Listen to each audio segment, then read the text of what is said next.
Hello friends, आपके अपने YouTube channel Amisha Kaushik पर आप सभी का फिर से स्वागत है एक नई वीडियो में। और जो हमारी आज की वीडियो है वो है women and child development department Haryana Panchkula. ठीक है, एडवर्टाइजमेंट नंबर है 1/2025, ओपनिंग डेट है 25 सितंबर 2025 को ये नोटिफिकेशन आया था आपका।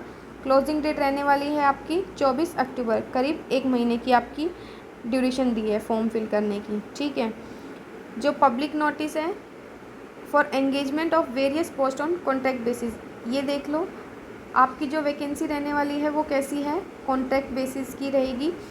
आपकी हर मतलब पोस्ट की वैकेंसीज निकली है, सभी डिस्ट्रिक्ट वाइज निकली है, मतलब कोई पोस्ट किसी डिस्ट्रिक्ट के लिए है, कोई पोस्ट किसी डिस्ट्रिक्ट के लिए। तो जो भी आपकी वैकेंसी, अगर आपकी डिस्ट्रिक्ट सेम है, आपकी एलिजिबिलिटी क्राइटेरिया जो भी मांगा गया है एजुकेशन का वो सेम है और आप उसी पोस्ट के लिए अप्लाई करना चाहते हो तो आपके लिए बेस्ट मौका है। या फिर अगर आपके जो नियर बाय डिस्ट्रिक्ट पड़ती है उसमें अगर आपकी वैकेंसी है तो भी आप फॉर्म फिल कर सकते हो। अब देखो आगे इसके बारे में पढ़ते हैं। Application are hereby invited in the prescribe format from interested candidate for engagement under various post of 100% centrally sponsor scheme that is child helpline and state child protection society and state adoption resources agency. ये सब detail दी हुई है। आपकी जो vacancy रहने वाली है वो कॉन्ट्रैक्ट बेस पे रहने वाली है। Head office and district level, मतलब कुछ पोस्ट ऐसी होंगी जो आपकी हेड ऑफिस यानी कि पंचकुला की रहने वाली है और कुछ ऐसी होंगी जो डिस्ट्रिक्ट लेवल पे निकाली गई है। Essential qualification, experience, remuneration, age, सब सारी चीज़ें इसके अंदर आपको बताई हुई है। तो वीडियो को शुरू करते हैं। देखो सबसे पहले है चाइल्ड हेल्पलाइन की। WCD का मतलब वही है, वुमेन एंड चाइल्ड डेवलपमेंट। ठीक है, control room at WCD head quarter, ये आपकी सिर्फ पंचकुला में वैकेंसीज़ है। जैसे कि आपकी हेल्पलाइन एडमिनिस्ट्रेटर की एक वैकेंसी है, कॉल ऑपरेटर की 12, IT सुपरवाइज़र की एक, multipurpose staff that is MTS 3, security guard और नाइट गार्ड, मतलब सिक्योरिटी गार्ड और नाइट गार्ड के लिए चाहिए उनकी 3, यानी कि टोटल पंचकुला में आपकी 20 वैकेंसी निकली है। ठीक है, उसके बाद आती है सेकेंड आपकी child helpline unit at district child protection unit in all 22 districts, ये आपकी 22 के 22 डिस्ट्रिक्ट्स के अंदर निकली हुई है। Project coordinator 1, counsellor 1, child helpline supervisor 4 और केस वर्कर्स 4, यानी कि टोटल आपकी 10 हो गई है। ठीक है, यहाँ पे आपकी टोटल 10 आपकी पोस्ट है और 22 के 22 डिस्ट्रिक्ट में निकली है तो टोटल आपकी 220 आपकी वैकेंसी हो गई है। नेक्स्ट है आपकी child help desk eight railway station. Railway station पे जो चाइल्ड हेल्प डेस्क होती है उसके लिए आपकी वैकेंसी है अम्बाला और हिसार के अंदर। Child helpline supervisor 3, case worker 3, total आपकी 6 है। अब दोनों जगह पे है 3, 6 यहाँ पे है, 6 यहाँ पे है, तो टोटल कितनी हो गई, 12 हो गई। उसके बाद है आपकी women helpline at WCD head office, ये भी आपकी कहाँ पे है, सिर्फ पंचकुला के अंदर है। कॉल ऑपरेटर की 6 है, सिक्योरिटी गार्ड नाइट गार्ड 3 है, MTS 2, टोटल आपकी 11 हो गई। अब उसके बाद है ये आपकी one stop centre at district level only, ये आपकी किस पे है, डिस्ट्रिक्ट लेवल पे वन स्टॉप सेंटर की। सेंटर एडमिनिस्ट्रेटिव की 10 है, paralegal personnel lawyer 14, psycho social counsellor 18, paramedical personnel 35, office assistant with computer knowledge IT professional या एनालिटिक 1, MTS कुक जो मल्टीपर्पज़ वर्कर हो 14, security guard night security 12, total आपकी 104 vacancy है यहाँ पे। ठीक है, नेक्स्ट है आपकी state level, state child protection society and state adoption resources agency at WCD head office Panchkula, ये भी आपकी पंचकुला है। ये स्टेट लेवल जहाँ पे चाइल्ड प्रोटेक्शन सोसाइटी है और जो आपकी अडॉप्शन रिसोर्सेज एजेंसी है उसके अंदर। Programme officer HSCPS 4, account officer 1, programme assistant सारा 1, account assistant 1, assistant cum data entry operator 3, total आपकी 10 है। उसके बाद है district level, district child protection unit at district level, ये आपकी किसके ऊपर है, डिस्ट्रिक्ट लेवल के ऊपर निकली हुई है। ठीक है, district child protection officer 9, protection officer 7, protection officer non institutional care 7, legal cum probation officer 7, counsellor 8, social worker 18, accountant 11, data analytical 10, assistant cum data entry operator 10, outreach worker 15 और टोटल 102। जो आपको PDF का लिंक है वो description में मिल जाएगा, तो आप डिस्क्रिप्शन में जैसे ही लिंक के ऊपर क्लिक करोगे आपके सामने डायरेक्ट यही पेज खुल जाएगा। ठीक है, तो आप यहाँ से पूरी डिटेल अच्छे से और चेक कर सकते हैं। अब यहाँ पे आपको क्वालिफ़िकेशंस बता रखी है कि क्या क्या आपकी मिनिमम क्वालिफ़िकेशन होनी चाहिए। जो चाइल्ड हेल्पलाइन 1098 था हेडक्वार्टर में जिसकी वैकेंसी थी, उसके लिए आपको मास्टर डिग्री की हो आपने लॉ में, या सोशल वर्कर हो, सोशोलॉजिकल हो, सोशल साइंस हो, psychology with at least 5 year experience of working on child related dominant in any administrative setup with government or non-government project programmer and preferably with at least 1 year experience of counseling either within or outside the same setup। ठीक है, तो ये आपकी qualification है। दूसरा, candidate should be resident of Haryana. हाँ, ये जो भी वैकेंसी है ये सिर्फ हरियाणा के कैंडिडेट के लिए, जो लोग हरियाणा से बिलोंग करते हैं वही इस फॉर्म को फिल कर सकते हैं, उनके अलावा और कोई फॉर्म को फिल नहीं कर सकते हैं। तो candidate should be resident of Haryana. She should be preferable as resident of the local community so the local human resources and expertise is utilized for effective functioning of the center 24/7। ठीक है, तो आपकी जो इसमें सैलरी रहने वाली है वो 33,000 पर मंथ रहेगी। हेल्पलाइन एडमिनिस्ट्रेटर की थी। ये कॉल ऑपरेटर की जो थी, आपने मैट्रिक की हो, good hearing ability to converse in Hindi English, 10वीं कर रखी हो, साथ में आपको हिंदी इंग्लिश अच्छे से समझनी और बोलनी आती हो, have practical experience in operating PBX और office experience of more than, मतलब आपको 1 साल का एक्सपीरियंस है तो भी हरियाणा का कैंडिडेट होना चाहिए। कम्युनिकेशन स्किल्स, जो कम्युनिकेशन स्किल्स है वो उसकी अच्छी होनी चाहिए। ठीक है, 16,000 रुपये पर पर्सन पर मंथ। ठीक है, IT सुपरवाइज़र में ग्रेजुएट हो, डिप्लोमा हो कंप्यूटर्स के अंदर, या IT में मिनिमम 3 साल का आपका एक्सपीरियंस रहा हो, डाटा मैनेजमेंट का, प्रोसेस डॉक्यूमेंटेशन का, web based reporting format, video conferencing at state और डिस्ट्रिक्ट लेवल। ठीक है, हरियाणा मैंने बता दिया। इनके लिए किसी भी पोस्ट के लिए आप अप्लाई कर रहे हो तो आपको हरियाणा का निवासी होना अनिवार्य है। 25,000 पर मंथ आपकी सैलरी रहेगी। MTS के लिए कहीं भी जो भी पोस्ट होगी उसमें आपको 10वीं चाहिए, हरियाणा का होना चाहिए, आपको सारा काम आता होना चाहिए। जैसे multipurpose activity could be outsource to any person who is literate with knowledge experience of working relevant domain, मतलब उसको इस काम की नॉलेज होनी चाहिए MTS की। ठीक है, 14,000 रुपये मिलेंगे आपको। सिक्योरिटी गार्ड में भी 10वीं पास होनी चाहिए, 2 साल का आपके पास एक्सपीरियंस होना चाहिए, या फिर आपने किसी रेपुटेटेड ऑर्गेनाइजेशन में डिस्ट्रिक्ट लेवल या स्टेट लेवल पे काम किया हो। 14,000 ही सेम आपकी सैलरी रहने वाली है। जो प्रेफरेंस दी जाएगी वो एक्स सर्विसमैन को दी जाएगी। फिर उसके बाद आती है प्रोजेक्ट कोऑर्डिनेटर की, जो एक डिस्ट्रिक्ट में, हर डिस्ट्रिक्ट में निकालिए। 30,000 आपकी सैलरी रहने वाली है। पोस्ट ग्रेजुएट किया हो आपने सोशल वर्क में, साइकोलॉजी में, चाइल्ड डेवलपमेंट में, ह्यूमन राइट्स में, पब्लिक एडमिनिस्ट्रेटिव में, psychological, psychiatry, law, public health, community resources management, किसी भी यूनिवर्सिटी से अगर ग्रेजुएट किया हो तो वो भी सेम इसी में किया हो। 2 साल का एक्सपीरियंस हो आपके पास, हरियाणा का निवासी हो, कंप्यूटर आना उसको मैंडेटरी है। ठीक है, counsellor graduate same, social worker psychology, sociology, psychology, public health, counselling from a recognised university, या फिर आपके पास PG डिप्लोमा हो काउंसलिंग का, या फिर आप 1 साल का आपका वर्किंग एक्सपीरियंस हो। वुमेन, मतलब जिसके पास 1 साल का एक्सपीरियंस होगा उसको प्रेफरेंस दी जाएगी पहले। ठीक है, 19,000 आपका सैलरी रहने वाली है। इसके अंदर कंप्यूटर की नॉलेज होनी चाहिए। चाइल्ड हेल्पलाइन सुपरवाइज़र 88 जो पोस्ट है, ग्रेजुएट प्रोबेबली इन BA, आपने ग्रेजुएट BA में किया हो in social work, computer science, information technology, at least 1 year of working experience with the government या NGO probably in the field of women and develop, आपने government या NGO के साथ 1 साल कम से कम काम किया हो। हरियाणा का होना चाहिए, कंप्यूटर आना चाहिए। केस वर्कर में +2 होनी चाहिए। कम्युनिकेशन स्किल जो है आपकी गुड होनी चाहिए। 1 साल का वही सेम गवर्नमेंट या NGO के साथ आपने काम किया हो। हरियाणा का निवासी, 15,000 रुपये, और इनको मिलेंगे 16,000 रुपये।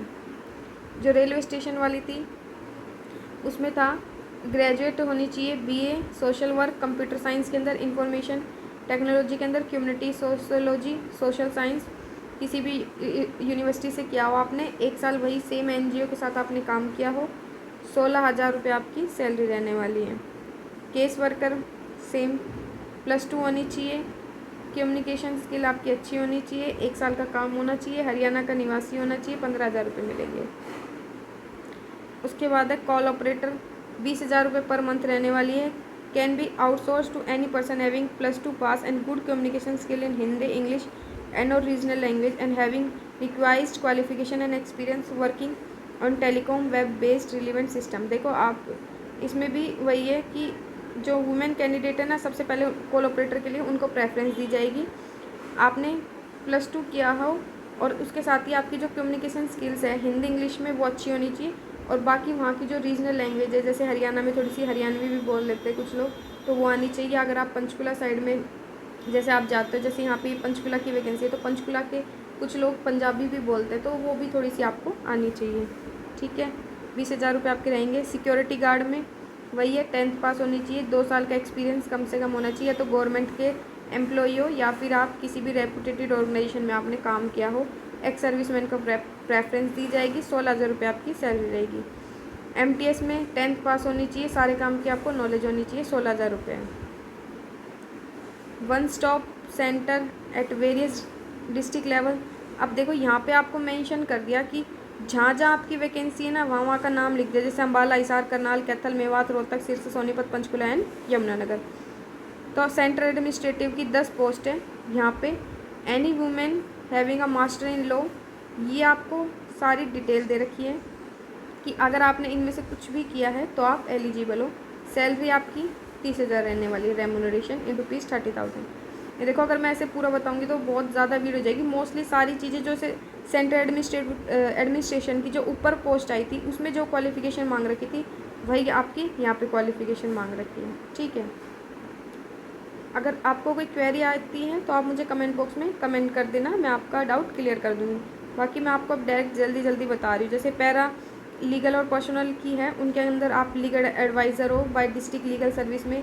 आपकी जो काउंसलिंग है आउटसोर्स हो to any person having degree in law में आपकी डिग्री हो विद लीगल ट्रेनिंग और knowledge of law with at least 3 year experience of working with in government या नॉन गवर्नमेंट में आपने कहीं भी काम किया हो उसके लिए।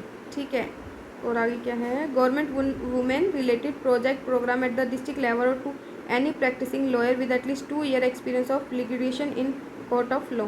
ठीक है, सैलरी आपकी 24,000 आपकी है। अम्बाला, चरखी दादरी, गुड़गांव, सिरसा, करनाल, कुरुक्षेत्र, पानीपत, रोहतक, सोनीपत, रेवाड़ी, पलवल, फरीदाबाद, जींदन, यमुनानगर, मोस्टली सभी जगह हैं। साइको सोशल काउंसलर की है आपकी 18 वैकेंसी है, इन सभी जगह में है। आपके पास ग्रेजुएट और पोस्ट ग्रेजुएट हो या फिर डिप्लोमा है साइकोलॉजी में, सेक्रेटरी में, न्यूरोसाइंस के अंदर, उनका जो बैकग्राउंड है health sector and preferably with at least 3 year experience, आपका 3 साल का एक्सपीरियंस होना चाहिए गवर्नमेंट के साथ।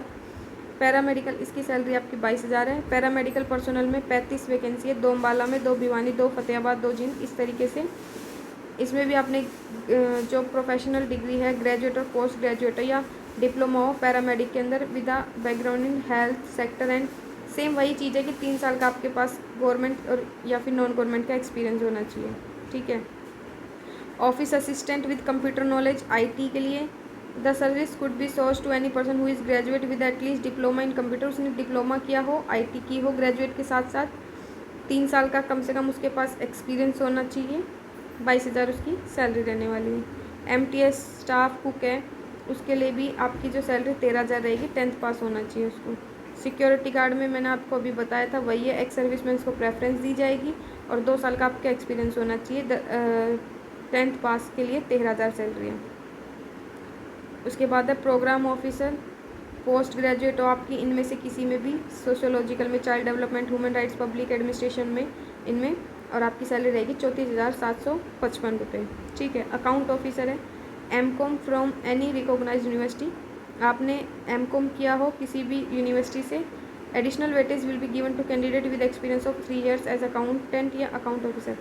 देखो इसमें इन सब में तो क्या है कि आपके पास ये एक्सपीरियंस होना ही चाहिए तभी आप अप्लाई कर सकते हो। लेकिन अकाउंट ऑफिसर के लिए क्या है कि अगर आपने मतलब एक्सपीरियंस नहीं भी है तो आप फॉर्म तो फिल कर सकते हो, लेकिन जो ये वेटेज देंगे ना वो सबसे पहले 3 साल जिन्होंने कर रखा होगा ना उनको देंगे, और आपको MS ऑफिस की नॉलेज होनी चाहिए। 23,170 रुपये आपकी सैलरी रहने वाली है। प्रोग्राम असिस्टेंट के लिए ग्रेजुएट किया हो किसी भी डिग्री से, 1 साल का आपके पास कंप्यूटर का डिप्लोमा होना चाहिए, और वही है 1 साल का जिसके पास एक्सपीरियंस हो गया पहले प्रेफरेंस उसको दी जाएगी। 13,240 रुपये आपकी फ़ीस है। अकाउंट असिस्टेंट में BCom किया हो आपने किसी भी फील्ड से, 1 साल का एक्सपीरियंस होना चाहिए आपको, और जो एबिलिटी है MS ऑफिस की वही 13,240 इसका है। डाटा एंट्री ऑपरेटर की +2 होना चाहिए। आपने डिप्लोमा या सर्टिफिकेट लिया हो किसी भी इंस्टीट्यूट से या हार्ट ऑन से, और 1 साल का आपके पास एक्सपीरियंस होना चाहिए। 13,240। उसके बाद आपकी डिस्ट्रिक्ट प्रोटेक्शन ऑफिसर की, ये आपकी क्वालिफ़िकेशन है। इन एरिया में आपकी, इन डिस्ट्रिक्ट में आपकी वैकेंसी है और सैलरी आपकी 44,023। प्रोटेक्शन ऑफिसर इंस्टीट्यूशनल की है, ये आपकी क्वालिफ़िकेशन है। सैलरी 27,804 और इन डिस्ट्रिक्ट के अंदर है। ठीक है, इसमें भी पहले आपको जो वेटेज है 1 साल वाले को दी जाएगी। बेसिक कंप्यूटर नॉलेज भी होनी चाहिए। जो प्रोटेक्शन ऑफिसर नॉन इंस्टीट्यूशनल है, उनकी ये आपकी क्वालिफ़िकेशन है। पोस्ट ग्रेजुएट इनमें किया हो या ग्रेजुएट की हो इनके अंदर। सैलरी आपकी 27,804 सेम रहेगी दोनों की। Legal cum probation officer in जगह पे है। LLB की हो, 2 साल का एक्सपीरियंस हो, एटलीस्ट 2 साल का एक्सपीरियंस हो। जो वेटेज होगी वो 1 साल के वर्किंग ICPS, अगर किसी के पास 1 साल का एक्सपीरियंस है ICPS में तो पहले उसको वेटेज दी जाएगी। 27,804 ये। गुड अंडरस्टैंडिंग हो वुमेंस की, चाइल्ड राइट्स की एंड प्रोटेक्शन इश्यूज़ की। काउंसलर है जो, उसको साइकोलॉजिकल की हो, ग्रेजुएट में पब्लिक हेल्थ है, काउंसलिंग है, किसी भी रिकॉग्नाइज यूनिवर्सिटी से किया हो। 18,536 रुपये आपकी सैलरी रहेगी। या PG का डिप्लोमा किया हो अपने काउंसलिंग और कम्युनिकेशन के अंदर। 1 साल का वही NGO के साथ या गवर्नमेंट के साथ आपने काम किया हो। पहली प्रेफरेंस ICPS वालों को दी जाएगी। सोशल वर्कर है जो, भिवानी में सिर्फ एक मेल की है, चरखी दादरी में एक फ़ीमेल की, गुड़गांव में मेल फीमेल दोनों की है। ग्रेजुएट किया हो BA के अंदर, सोशल वर्क सोशोलॉजी के अंदर, सोशल वर्कर या सोशल साइंस का। 18,536 वैकेंसी है। 1 साल का एक्सपीरियंस जिसने ICPS में किया उसको मिलेगी पहले वेटेज, और कंप्यूटर की नॉलेज होनी चाहिए। अकाउंटेंट की 11 वैकेंसी है। चरखी दादरी, गुड़गांव, हिसार, जींद, झज्जर, करनाल, मेवात, रोहतक, सिरसा, सोनीपत, यमुनानगर। BCom किया हो किसी भी यूनिवर्सिटी से।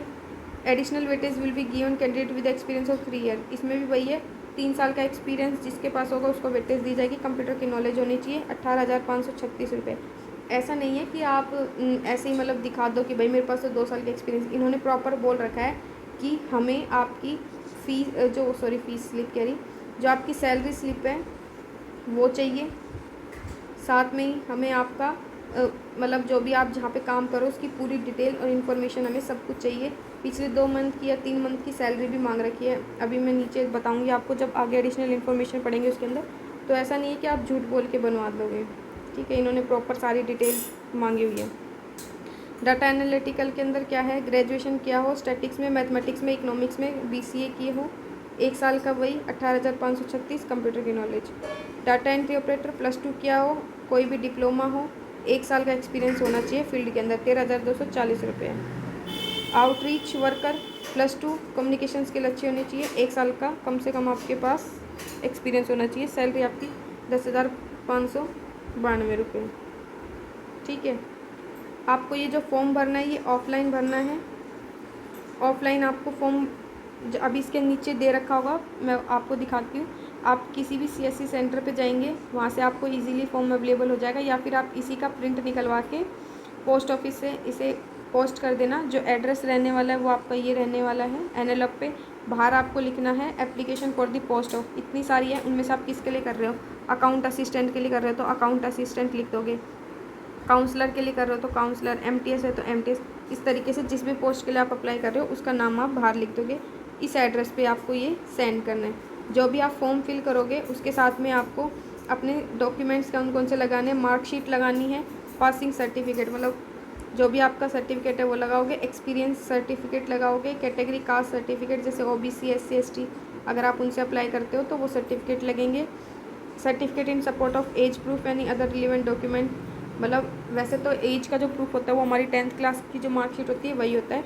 बाकी जो भी आप रिलीवेंट लगाना चाहते हो, मतलब आपके पास कोई एडिशनल है, जैसे इसमें डिप्लोमा मांग रखा है कंप्यूटर का, वो है तो उसका सर्टिफिकेट, ये सब चीज़ें लगाओगे। ठीक है, यहाँ पे आप भेजोगे।